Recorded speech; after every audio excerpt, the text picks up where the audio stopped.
नमस्कार। पत्रकारिता और मीडिया इंडस्ट्री के चाल चरित्र को परखने के कार्यक्रम मीडिया वॉच में आपका स्वागत है। मैं हूं डॉक्टर मुकेश कुमार। साथियों, अयोध्या में भूमि पूजन के कवरेज को देखने के बाद बहुत सारे लोगों का मानना है कि मीडिया ने हिंदू राष्ट्र का ध्वज उठा लिया है। मीडिया वॉच में आज हम इस सवाल के इस संदेह की पड़ताल करेंगे।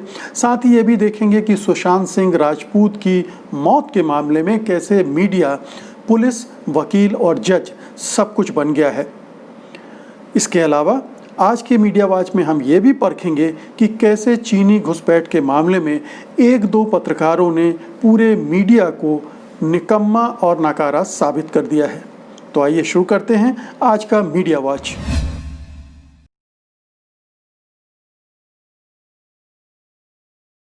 दोस्तों, वैसे तो मीडिया उसी दिन से राम की भक्ति में लीन हो गया था जिस दिन अयोध्या में भूमि पूजन की तारीखों का ऐलान हुआ था और ये भी तय हो गया था कि प्रधानमंत्री नरेंद्र मोदी खुद उसका शिलान्यास करेंगे।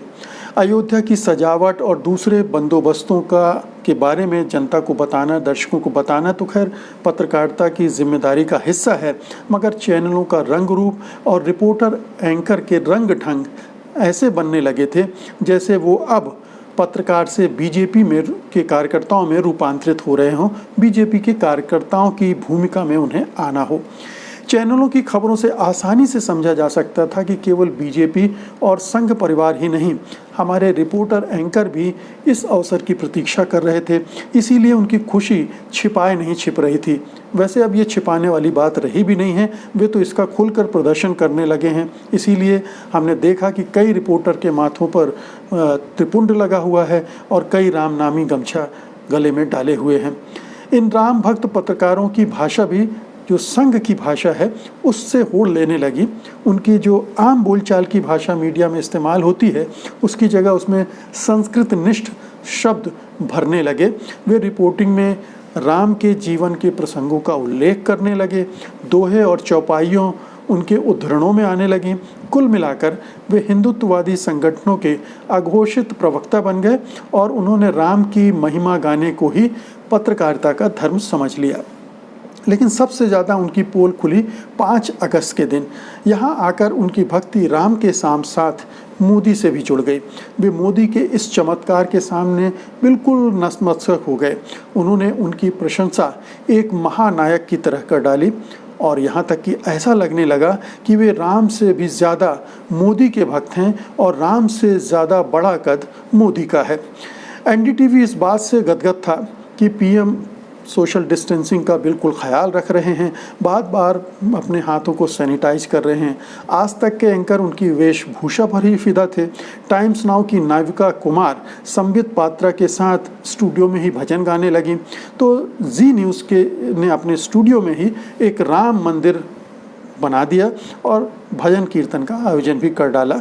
तो सब कुछ पूरा आप देखिए कि चैनल हिंदुत्व के रंग में रंग गए। और दूरदर्शन तो खैर ही है ही सरकारी गुलाम। उसने इस धार्मिक आयोजन का सीधा प्रसारण करने की जिम्मेदारी ले रखी थी। ये और बात है कि उसके चार्टर में धर्मनिरपेक्षता का पालन करना भी शामिल है, लेकिन उसकी धर्मनिरपेक्षता दूसरे धर्मों के मामले में होती है, संघ परिवार के आयोजनों के मामले में नहीं होती है। हम जानते हैं कि दशहरा के दिन वो आरएसएस के प्रमुख का जो भाषण होता है उसको लाइव प्रसारित करता है, तो ये उसकी निष्ठा स्पष्ट है, उसमें भी कहीं कोई संदेह नहीं रह जाता है।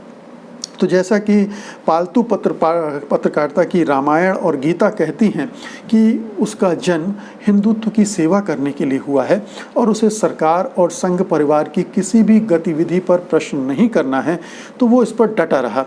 उसने नहीं पूछा कि ये इस धार्मिक आयोजन में प्रधानमंत्री और उत्तर प्रदेश के मुख्यमंत्री क्या कर रहे हैं, सरसंघ चालक मोहन भागवत किस हैसियत से यहाँ हैं और दूरदर्शन के जरिए देश को संबोधित क्यों कर रहे हैं।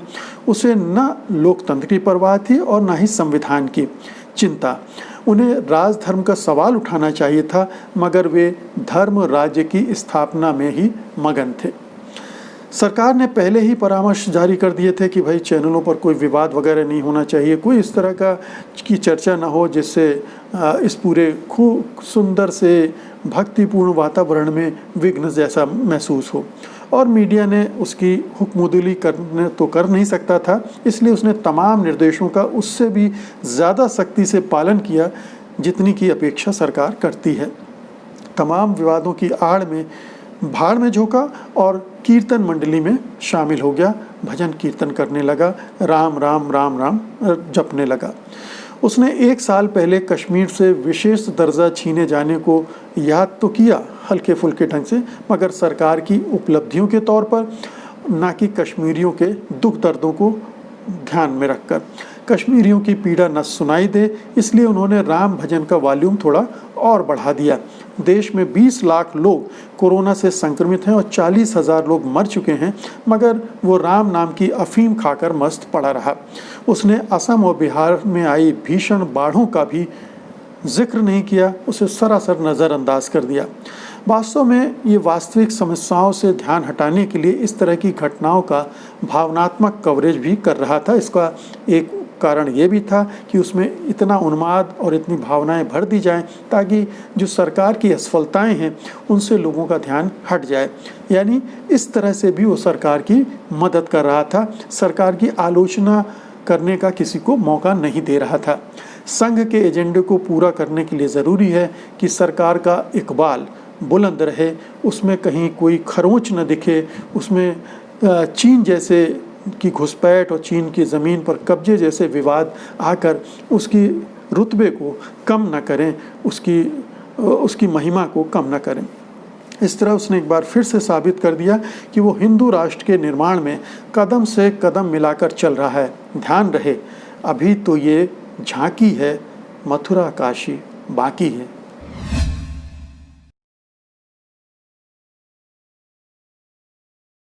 दोस्तों, ये कहने की ज़रूरत नहीं है कि हमारा मीडिया, हमारी जो पुलिस है, हमारी जो जांच एजेंसियां हैं, हमारी जो अदालतें हैं, उनसे ज़्यादा सक्षम है, उनसे ज़्यादा समझदार है।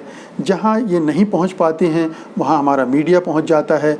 पुलिस अपराधियों तक बाद में पहुंचती है और अदालतें फ़ैसला सुनाने में बरसों लगा देती हैं, मगर हमारा मीडिया ये सारा काम चुटकियों में कर डालता है, दिनों और हफ्तों में निपटाकर फुर्सत हो लेता है, निर्णय दे देता है। अब देखिए कि सुशांत सिंह राजपूत के मामले में भी वो कितने सारे रहस्योद्घाटन कर रहा है जो कि पुलिस को भी नहीं पता है, या पुलिस भी नहीं कर पा रही है, या पुलिस बता नहीं पा रही है।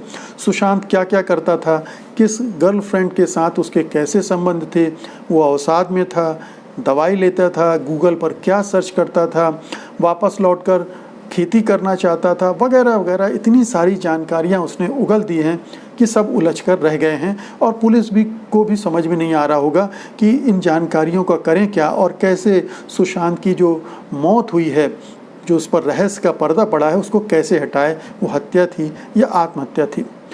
लेकिन इस सब के बावजूद मीडिया हार नहीं मानने वाला है। ये उसकी जो जिजीविषा है, जो जूझने की शक्ति है, इसमें आप उसके दर्शन कर सकते हैं। न्यूज़ चैनल के रिपोर्टर सुशांत के ड्राइवर, बावर्ची, बॉडीगार्ड, मेकअप मैन और जाने किस किस से बात करके नई नई कहानियां अपने दर्शकों के सामने रखते जा रहे हैं।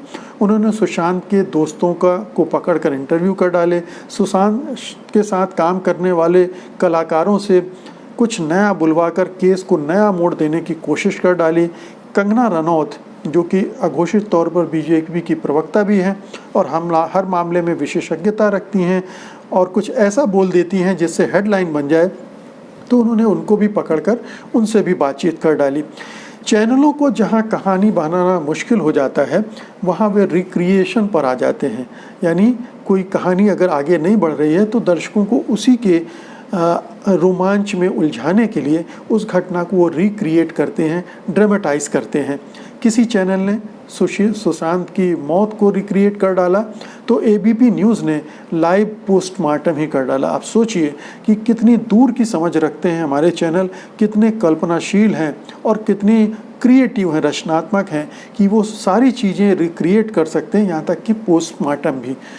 ये आपको चैनलों की योग्यता पर शक नहीं करना चाहिए। फिर सुशांत के घर वालों की वजह से इस कांड में चूँकि नया मोड़ आ गया है तो मीडिया को और भी टॉनिक मिल गया है। रिया चक्रवर्ती के खिलाफ एफआईआर और बिहार सरकार की राजनीति के कारण ये अपराध कथा अब ज़बरदस्त ढंग से मनोरंजक बन चुकी है। अगर सुशांत ने आत्महत्या की होगी और वो कहीं से ये सारे टीवी चैनलों का कवरेज देख रहे होंगे तो अपने बाल नोच रहे होंगे कि मैं किस तरह से मरा और हमारे चैनल किस तरह से उसको प्रस्तुत करने में लगे हुए हैं। अब उन्हें रिया चक्रवर्ती के रूप में एक खूबसूरत खलनायिका भी मिल गई है और उसने उसका मीडिया ट्रायल भी शुरू कर दिया है। आज तक और टाइम्स नाउ ने काला जादू और टोना टुटके के एंगल से रिया को कटघरे में खड़ा कर दिया। आज तक तो आत्मा से बात भी करने लगा। और अगर आप सोशल मीडिया में जाएंगे तो आपको और भी दिलचस्प कहानियाँ, कथाएँ मिलेंगी। रिया चक्रवर्ती के मामले में बहुत घटिया किस्म की टिप्पणियाँ मिलेंगी। रिया चक्रवर्ती की वजह से बंगाली लड़कियों पर फप्तियाँ और घटिया टिप्पणियाँ मिलेंगी। तो आप समझ सकते हैं कि हमारे चैनलों ने, हमारे मीडिया ने किस तरह से इस पूरे मामले को गंदला कर दिया है, पूरी गंद बिखेर दी है।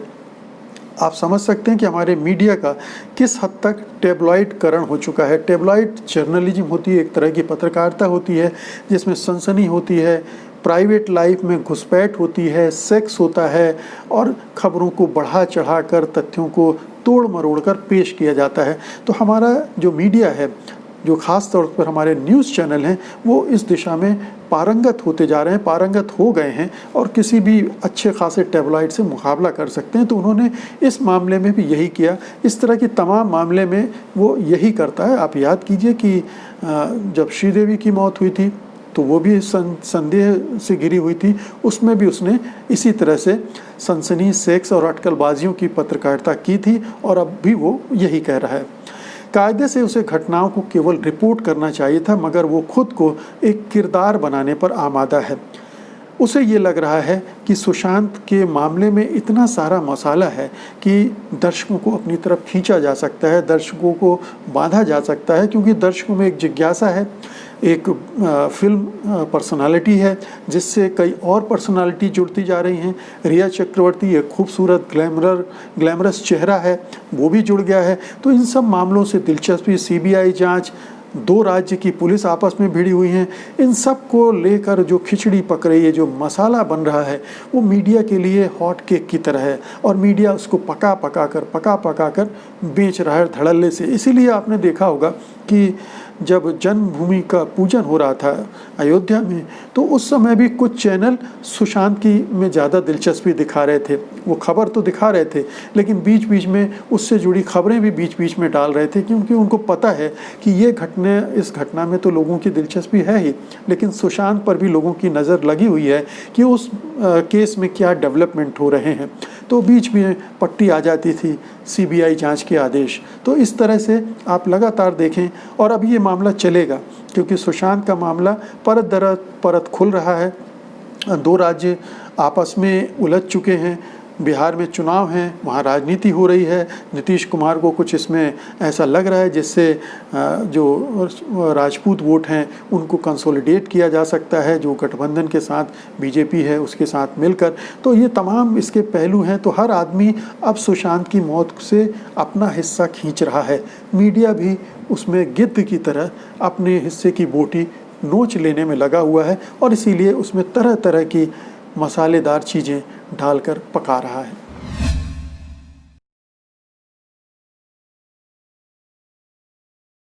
दोस्तों, हम मीडिया आवाज़ के पिछले कुछ एपिसोड में इस पर बातचीत कर चुके हैं, लेकिन फिर से इस पर कुछ नए एंगल से बातचीत करने का मन हो रहा है कि भारत में जो डिफेंस जर्नलिज्म है, जो रक्षा सुरक्षा से जुड़ी पत्रकारिता है, उसकी हालत क्या है।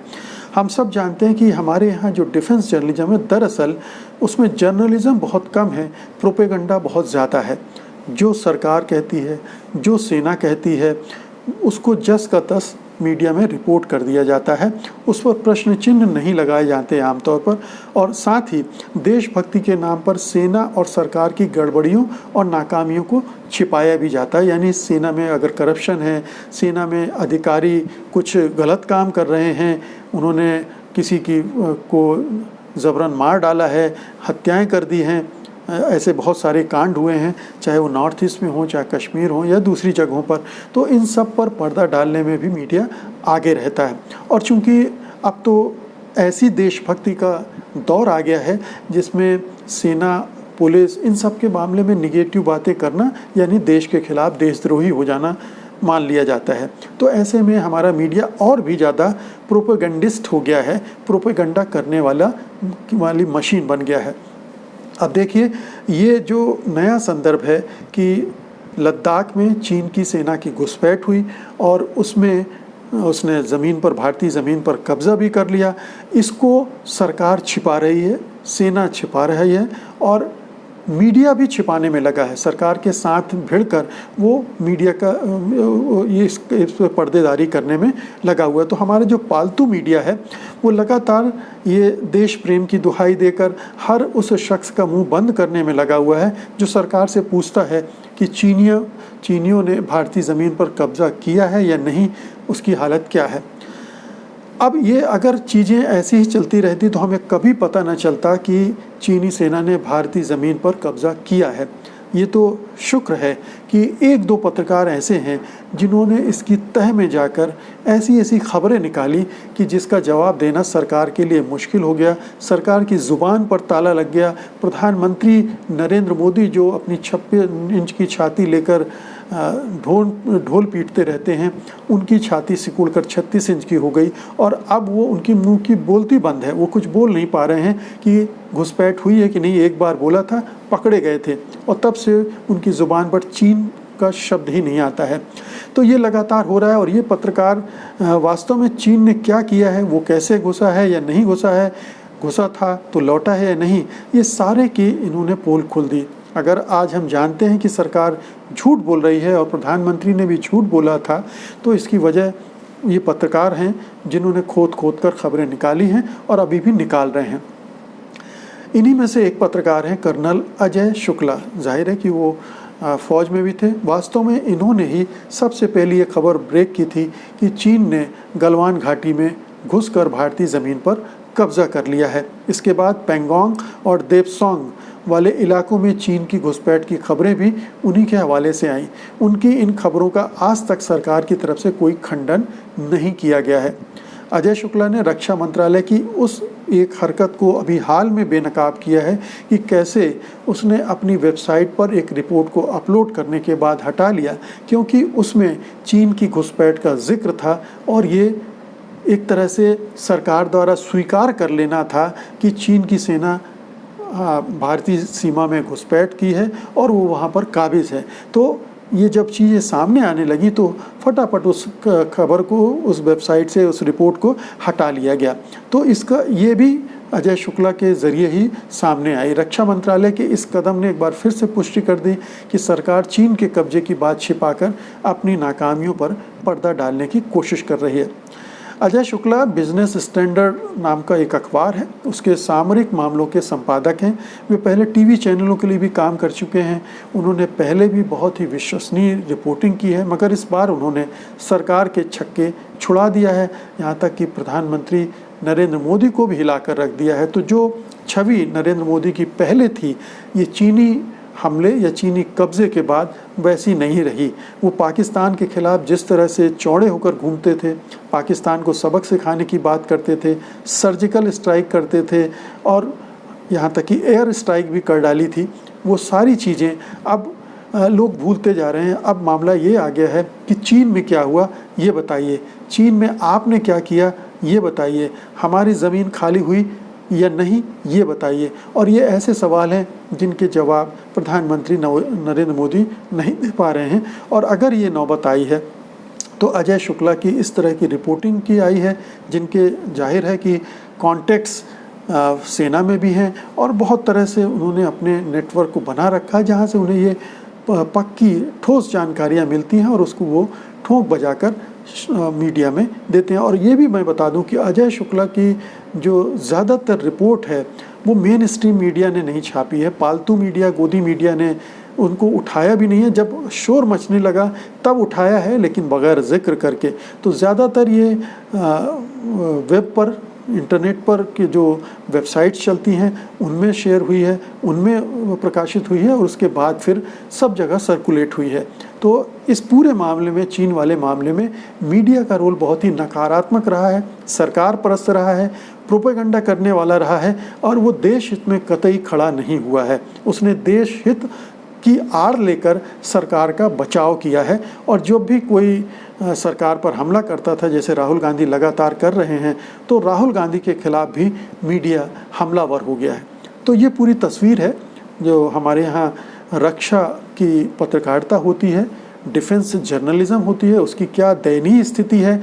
बहुत ही कम पत्रकार हैं और पूरा मीडिया एक प्रोपेगेंडा में लगा हुआ है।